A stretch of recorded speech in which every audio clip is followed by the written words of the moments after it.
బతుకంటే బొమ్మల ఆట అని తెలుసు, కథ అని తెలుసు, కథ అని తెలుసు, కథలన్నీ కంచికే చేరునని తెలుసు, తెలుసు తెర తొలుగుతుందని, తెలుసు తెల్లారుతుందని,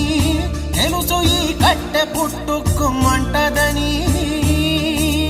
తెలుసు ఈ మట్టి మట్టిలో కలిసిపోతదని, ఇన్ని తెలిసి ఇరకాటంలో పడిపోతావు ఎందుకని మాయా